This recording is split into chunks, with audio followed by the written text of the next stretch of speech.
I still wake up in a cold sweat sometimes, replaying the look on my mother's face that night. A mix of sheer, entitled betrayal and a dawning horror that she had finally pushed too far. I know what you're thinking, family drama, right? But this isn't about a forgotten birthday or a messy Thanksgiving dinner. This is about a decade of calculated favoritism, financial manipulation, and the kind of shocking hypocrisy that leaves you questioning everything you thought you knew about the people who raised you. The moment I realized my parents fully expected me, the son they let struggle through college on ramen and student loans, to bankroll my sister's extravagant six-figure destination wedding, was the moment I finally understood the true cost of their love. So, tell me honestly, was I wrong to stand my ground and watch their perfect, gilded fantasy crumble around them? Would you have pulled the plug on your own sister's dream day, knowing it was the only way to finally, unequivocally assert your worth? The story really begins 8 years ago, on the day I got my acceptance letter to the state's best engineering school. I remember holding that thick envelope, my hands shaking, feeling like I was finally seeing a path out of the suffocating smallness of our town. My grades were impeccable, my application essay was killer, and I had earned a partial academic scholarship. I ran straight into the kitchen, where my parents were sitting with my younger sister, Chloe, who was then still a freshman in high school. I slapped the acceptance letter down on the counter, practically vibrating with excitement. I got in. It's going to be about $40,000 a year after the scholarship, but we can do it, right? I can take out loans for some, but I'll need help with the rest. The silence that followed was heavy, thick with something I couldn't quite place at the time.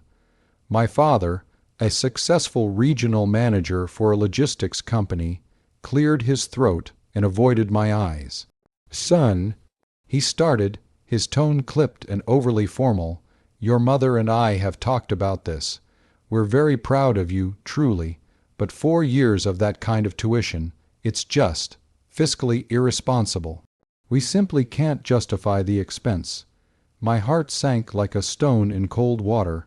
I stammered, "But you always said I could go anywhere, that education was the priority.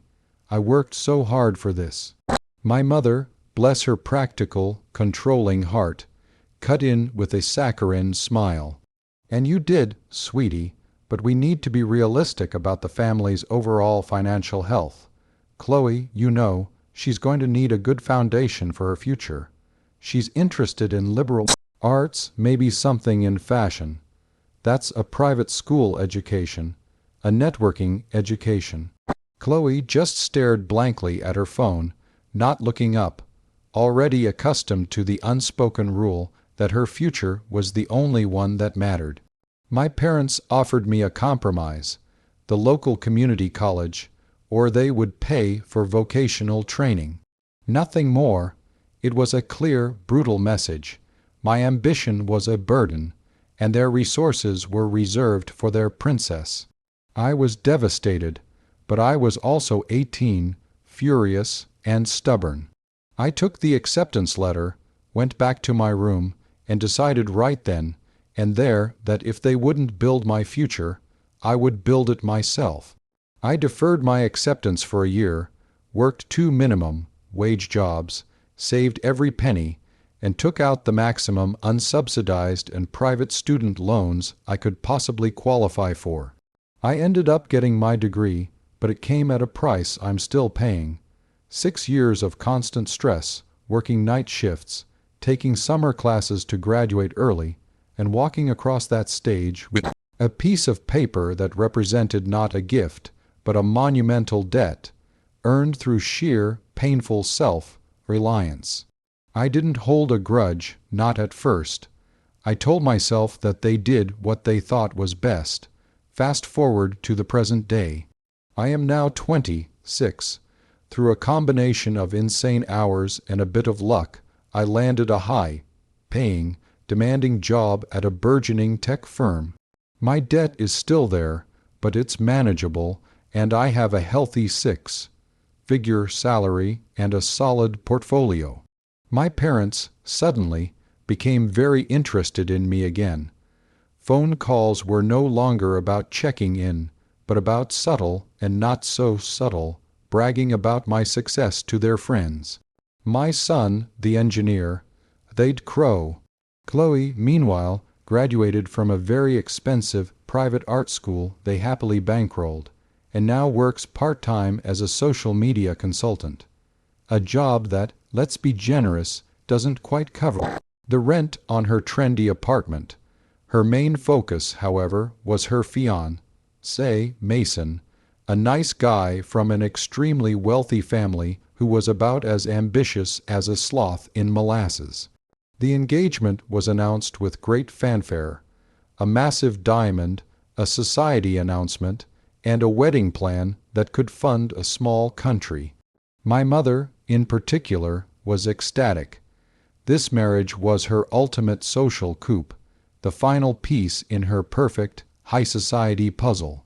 The wedding was planned for the Amalfi Coast, a week-long affair at a luxury resort with a guest list of over 150 people. The estimates I casually overheard were well over €200,000. It was all my mother talked about. Then the inevitable happened. About 6 months ago, my father's company went through a major restructuring. He didn't lose his job, but his position was downgraded, and his annual bonus, which was substantial and what they were secretly relying on for the wedding, was completely eliminated. Suddenly, the $200K wedding budget looked more like a $50K family party. My mother was in full panic mode. She tried everything, tripping Mason's family, who politely declined to foot the entire bill, stating the parents of the bride should contribute a substantial amount, cutting corners which, for my mother, meant removing the caviar station but keeping the bespoke Italian lace dress. And finally, the conversation I knew was coming. It happened during a Sunday dinner. The atmosphere was thick with forced cheerfulness.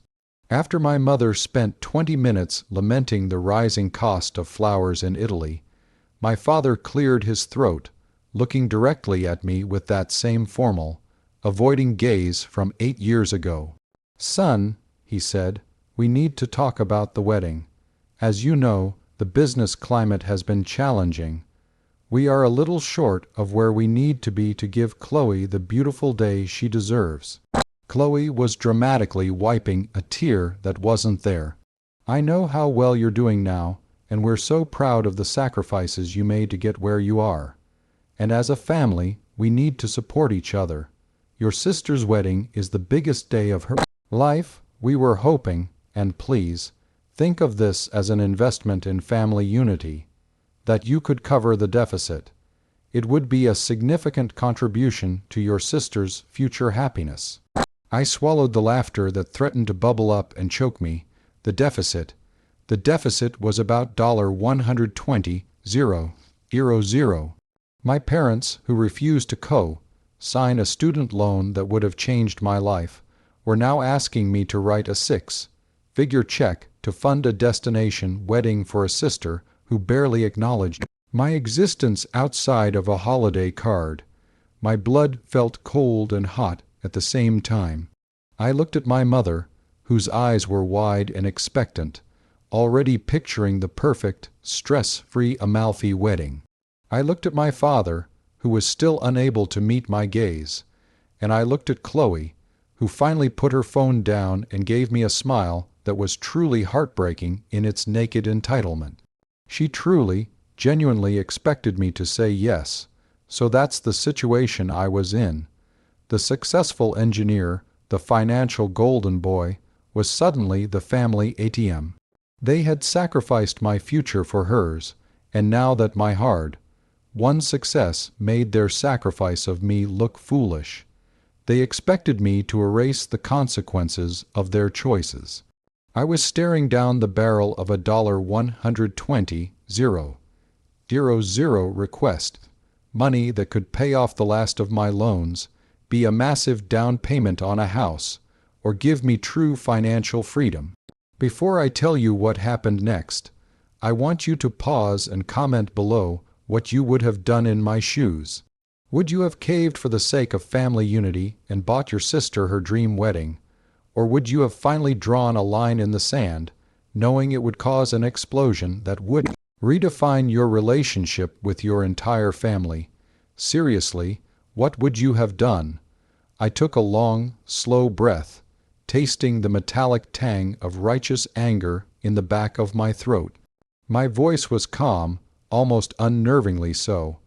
I understand the situation, I said, leaning back in my chair. And I'm glad you finally acknowledged the sacrifices I made. I'm doing well, yes, but let's be clear about how I got here.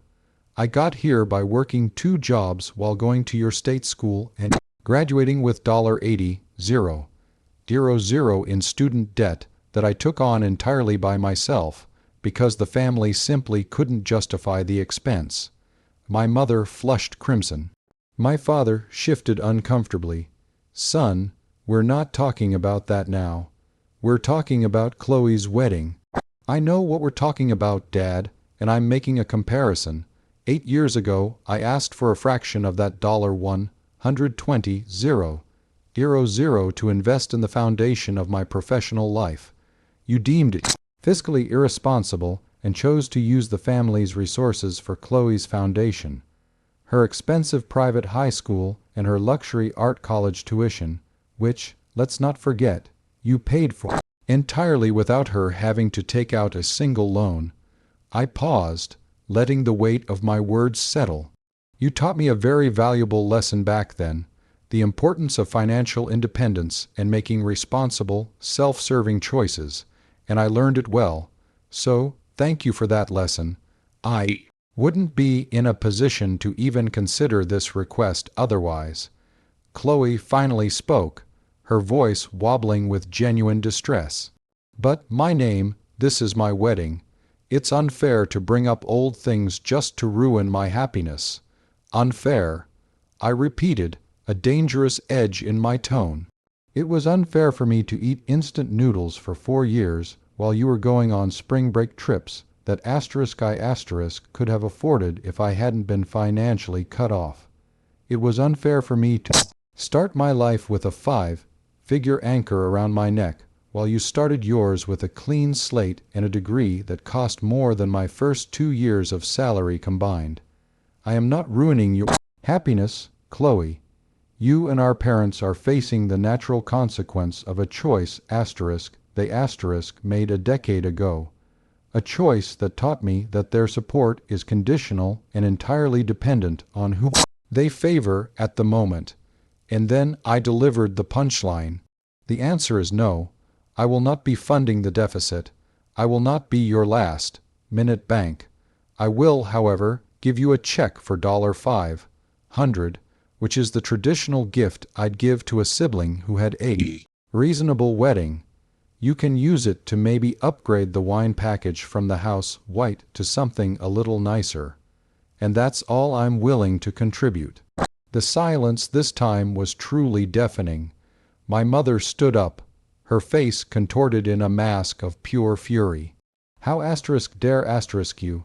After everything we've done for you. You think you're so smart, don't you?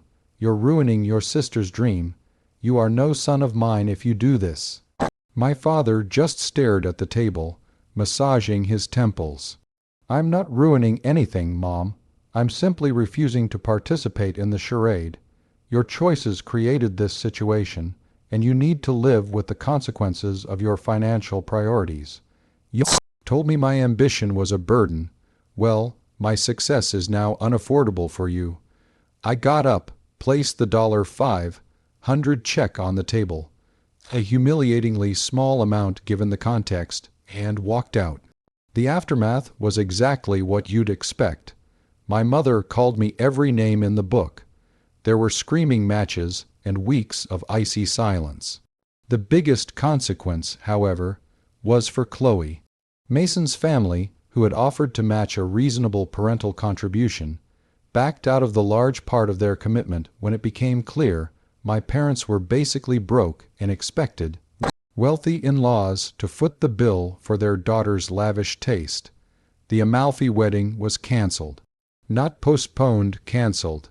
Chloe and Mason ended up having a small, local ceremony in a historic building downtown that cost about $30,000. A perfectly lovely, but decidedly non-destination, non-lavish event. My parents were mortified. Their social standing, which was built entirely on the illusion of affluence and the promise of a spectacular wedding, took a massive hit. I attended the small wedding, kept my distance, and exchanged polite, shallow pleasantries. Chloe barely spoke to me for months afterward, and my parents treated me like a necessary but highly irritating inconvenience. But honestly, I felt a profound sense of peace. I had finally, definitively broken the financial chain they had tried to snap back around my neck.